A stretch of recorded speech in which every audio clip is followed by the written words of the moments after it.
Durban has recently scooped an award for being the greenest city in the world. Now, a Swedish outdoor manufacturing company teamed up with an American forest solution company to create this index. And Durban surpassed Rio de Janeiro in Brazil and Austin in the United States of America in this index. And joining us now from our studio in Durban is Mxolisi Kaunda, who's the mayor of eThekwini Municipality. Mr. Kaunda, thank you so much for your time this morning. A happy 2020 to you and more. Welcome to Morning Live. Thank you, Sakina, and good morning to your viewers. And thank you very much for having us in your program, and Happy New Year. So talk to us about this award. Are you excited about it? What does it mean for the city of Durban? Of course, we are delighted to have been chosen as the greenest city in the world.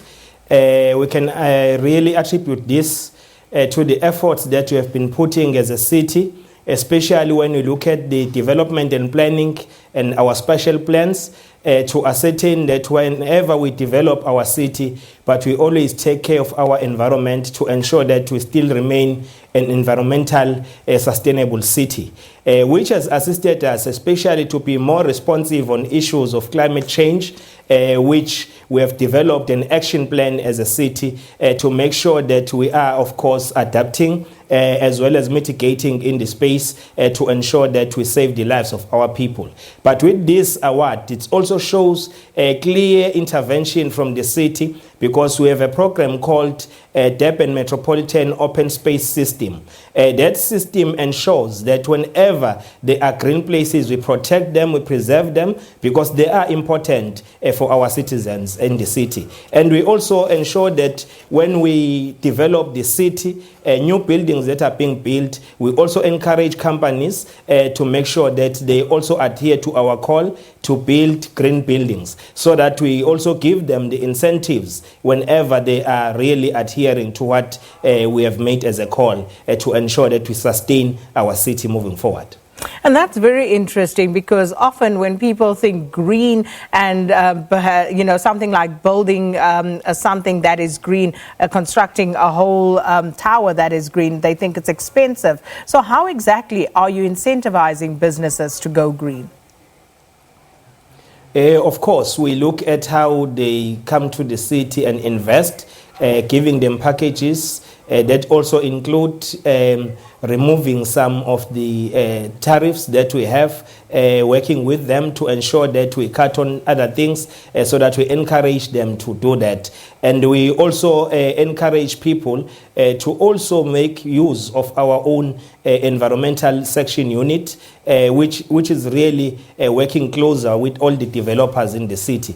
But with the plans that we've been putting in place as a city, really we are happy that when they looked at our urbanization, most of our buildings are covered by trees, because we have decided to plant many trees in our city, around the city, in townships, because that on its own is preserving the environment, but it also adds on dealing with the carbon that is circulating on our air.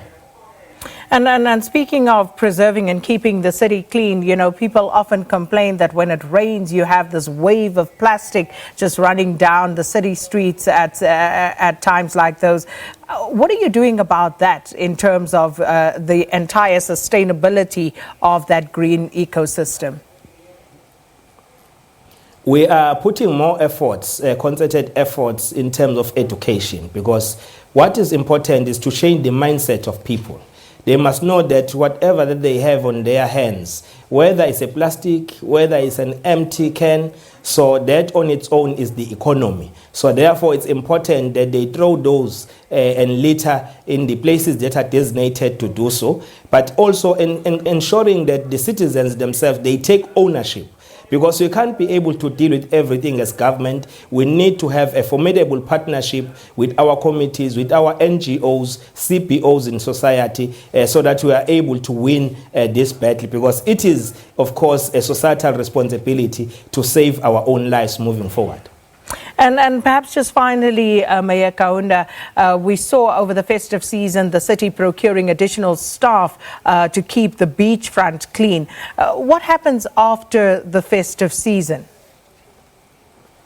We pride ourselves that as a city we've been able to attain more than 1 million as our target tourists in our city. They've been coming in numbers. That, of course, is attributed to the festive season management plan that we developed, which entailed a very clear plan on safety as well as attracting tourists to come to our city. So we think that the deployment of workers of law enforcement agencies has ensured that people enjoy, they have joyous festive season in our city, and the safest one, because there are minimal incidents that happened. So we really look at the plan that it has indeed yielded the positive result as we developed it. We thought that we were over ambitious when we developed this plan, but eventually it yielded positive result. We have contributed more than 2.7 billion rands to the GDP of the country, and the city as well have also on its coffers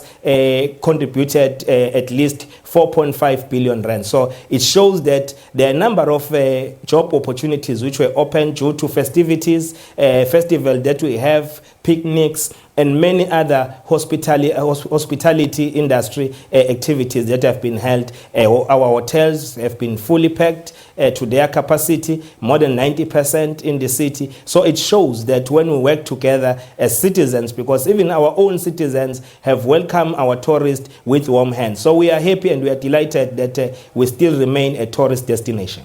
So finally, I would imagine you would want to retain this title. What will you be doing in order to maintain that position? Definitely is to make sure that we invest in our tourist packages that we have, especially developing more on the deep rural areas to attract tourists to visit those areas and townships, and also invest more in the infrastructure that we have to ensure that whoever who arrives to the city also recognizes that this is a global competitive city, so therefore we are equal to the task. And we wish to thank all the law enforcement agencies, our workers from tourism, from DSW, from disaster management, emergency services, for a sterling work that they've done. Well, thank you so much.